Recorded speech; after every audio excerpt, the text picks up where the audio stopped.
Bonjour à tous et bienvenue dans cette nouvelle vidéo qui sera aujourd'hui consacrée aux fonctions spéciales. Alors, une fonction spéciale, donc je vais faire la liste de toutes les fonctions spéciales qui sont disponibles et qu'est-ce qu'elles font. Euh, une fonction spéciale, elle va se déclencher en fonction d'un interrupteur. Alors, dans la liste des interrupteurs, donc on retrouve, bon, comme d'habitude, hein, on retrouve vers le bas une série d'interrupteurs et vers le haut la même série d'interrupteurs, mais inversée, avec le node devant, comme déjà vu dans les vidéos précédentes. Donc une fonction spéciale peut se déclencher en fonction d'un interrupteur, comme on le voit ici. Si, ça peut aussi se déclencher en fonction de trim. Alors les trims, euh, souvenez-vous, je vous avais montré, je vous avais montré que on pouvait, par exemple, si on vole en électrique, on pouvait, dans les phases de vol, désactiver le trim de gaz. Ici, encore une fois, le trim gaz bas-haut, on peut utiliser pour déclencher une fonction spéciale. Moi personnellement, par exemple, je m'en sers, paf, je donne un petit coup de trim de gaz vers le haut, un petit coup de trim de gaz vers le bas pour déclencher des annonces vocales. On retrouve les interrupteurs logiques. Donc par exemple, on peut créer une alarme ou une sécurité dans l'interrupteur logique et cet interrupteur logique, quand il devient vrai, on va déclencher une fonction spéciale. On a aussi dans la liste, alors on. On, ça veut dire que c'est une fonction spéciale qui est toujours vraie. Ça veut dire c'est comme si c'était un interrupteur où on laissait son doigt appuyé en permanence et l'interrupteur est toujours vrai. Le 1, lui, c'est pour dire je vais passer, ça va être vrai lorsque j'allume la radio ou lorsque je change de modèle. Ça va être vrai une seule fois. Et après, PV, c'est suivant dans quelle phase de vol on est. Donc par défaut, c'est la phase de vol 0. Et si on a réglé des phases de vol, lorsqu'on passe d'une phase de vol à l'autre, on peut déclencher une fonction spéciale. Pour ceux qui sont sous OpenTX 2.0, on peut voir que le principe est exactement le même, mais la présentation graphique est différente. Vous voyez, bon, c'est juste pour ceux qui seraient sous OpenTX 2.0, qui seraient inquiets de ne pas voir graphiquement la même chose que ce que je présente dans la vidéo. Vous inquiétez pas, c'est une différence, mais ça fonctionne tout à fait de la même façon. Alors, maintenant, je vais rentrer en détail et expliquer les actions disponibles dans les fonctions spéciales. Avant, donc on peut voir ici il y a une fonction spéciale, on peut la rendre active ou pas. Donc ça veut dire que si on ne coche pas ici le on, la fonction spéciale qu'on va créer ne se déclenchera jamais. Alors, allons voir un peu quelles sont toutes les fonctions spéciales de disponibles. Alors, là, je fais une petite parenthèse. Souvent, on voit, et d'ailleurs c'est le cas lorsqu'on utilise l'assistant de création d'un modèle sous compagnon, il y a la fonction spéciale remplacer. Remplacer une voix, ça veut dire que si je reprends ce schéma, souvenez-vous, donc on définit nos sources, on a les entrées, on a les mixages, et après c'est envoyé au cerveau. Et bien, la fonction spéciale remplacer voix, elle intervient euh, après les cerveaux. En fait, elle se positionne ici, entre le moment où ça sort des cerveaux et que c'est envoyé au récepteur. Ça veut dire que, première chose, il faut faire attention parce que si par exemple on a un moteur thermique et que on a réglé le fin de course à, je sais pas, moins 90 par exemple, moins 90%, si on fait remplacer voix du moteur, imaginons que c'est la voix 1, et que je dis je remplace par moins 100%, et bien là, les fins de trim définies dans les cerveaux, on n'en tient pas compte. Il y a vraiment l'information moins 100% qui va être envoyée sur notre cerveau. Et potentiellement, on va pouvoir être embuté ou forcé sur le cerveau. Donc il faut faire très attention. Moi personnellement, je n'aime pas utiliser les fonctions remplacer. Je préfère faire un remplacer dans le mixage, comme je vous avais montré dans une vidéo précédente, voire même encore plus fort, je préfère carrément désactiver le remplacement de voix. Et ça, lorsque je flash ma Taranis, moi j'active cette option No Overdrive Channel. Donc en cliquant sur cette case, eh ben, on désactive la fonction spéciale remplacer voix par une valeur. Donc voilà, ça c'était pour la parenthèse de la fonction spéciale où il faut faire attention lorsqu'on utilise la fonction remplacer par.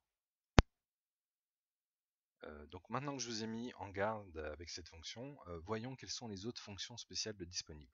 Alors il y a les collages. Alors, par exemple, je veux utiliser l'interrupteur avec retour, l'interrupteur momentané, SH bas, je l'active.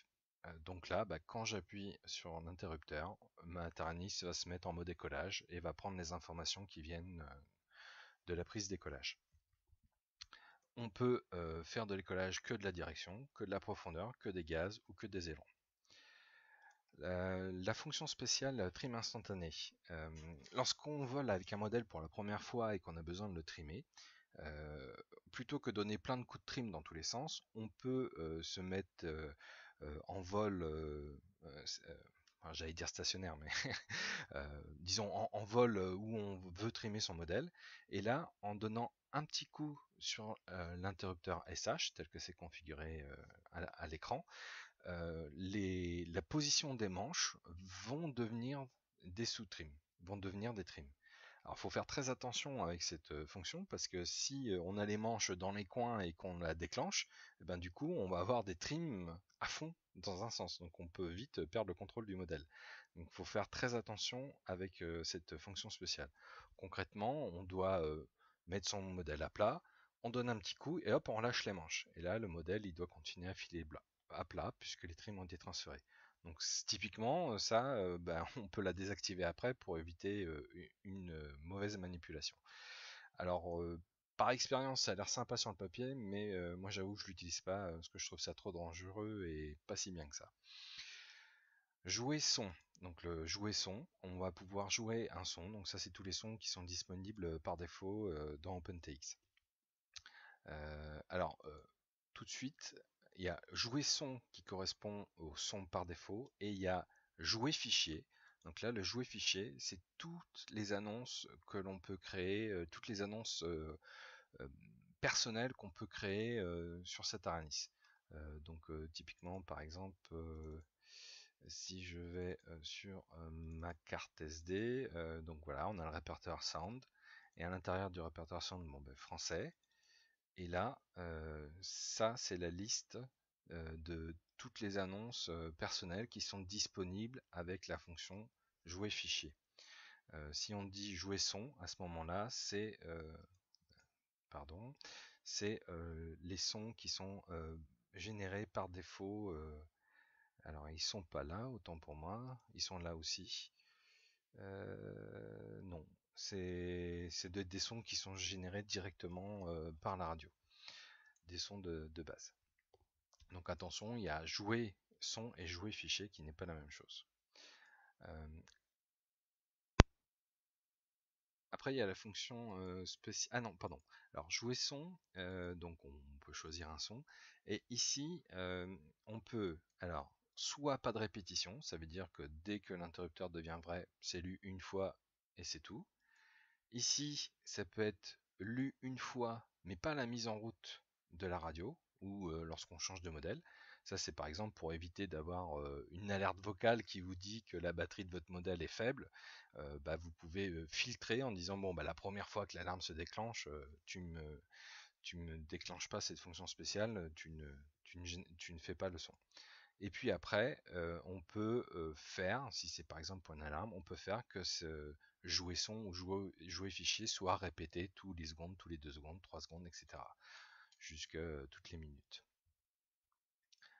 Vibreur, donc le vibreur, pareil, alors ça peut être pas de répétition, une fois, répétition tous les secondes. On peut vibrer 0 fois, ou on peut vibrer une fois, 2 fois ou 3 fois, pour avoir différentes informations suivant le nombre de vibrations. On peut avoir une remise à zéro des chronos, donc 1, 2, 3 vol ou télémesure. Donc le vol, ça veut dire ça, là ici télémesure, on va remettre à zéro toutes les données de télémesure, du vol en cours, enfin bon, ça on verra ça avec les options dans le télémesure. Donc là, remise à zéro, enfin dans la télémétrie.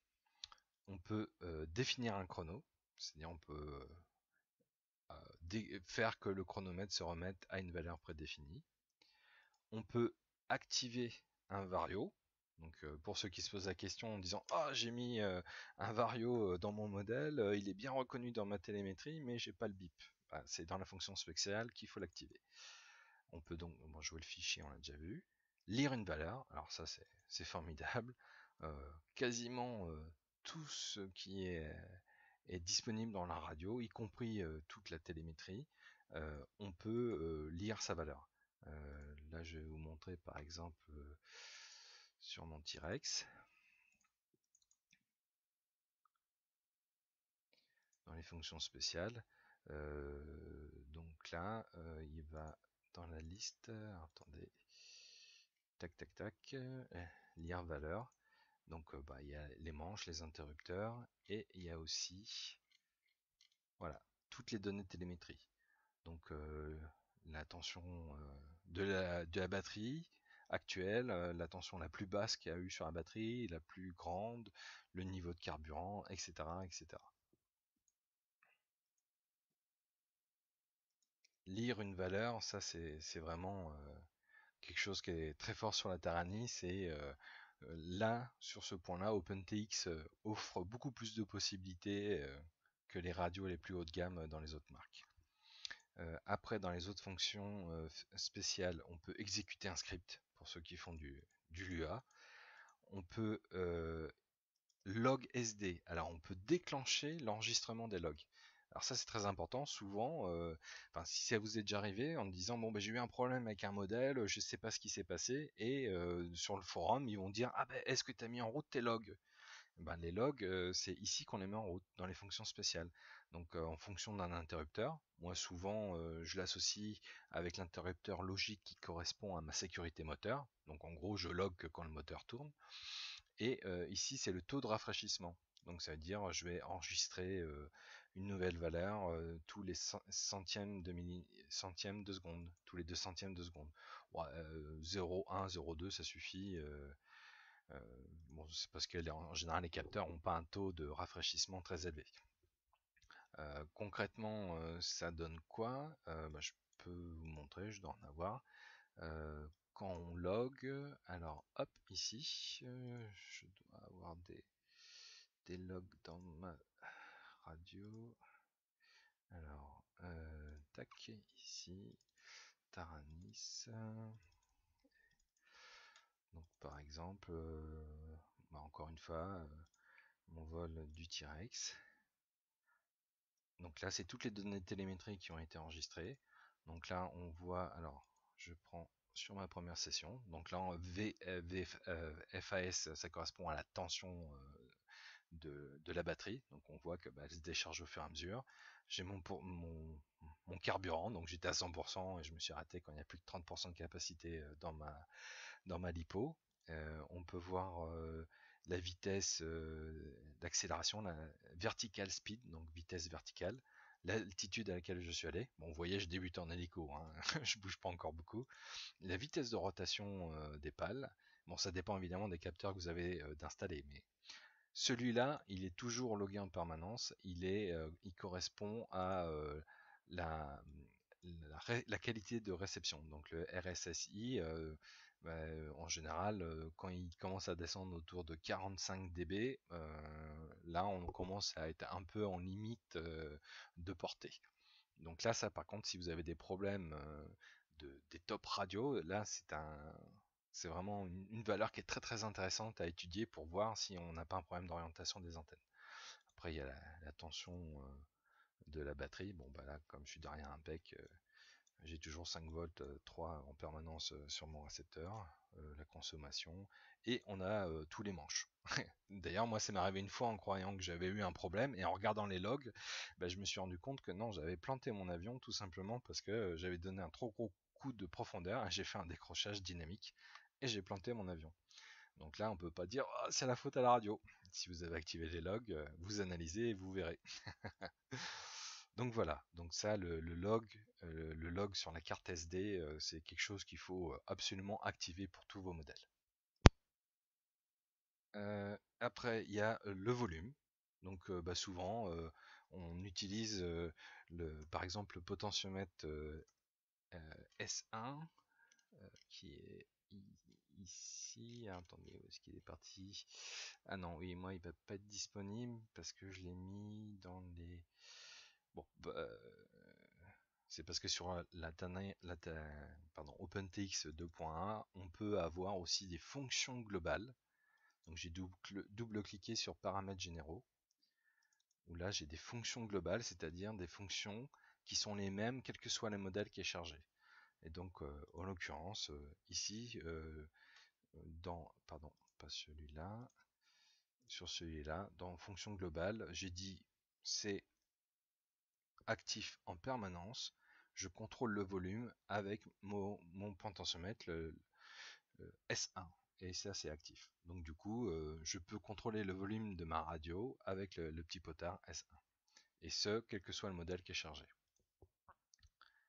Hop, je retourne là.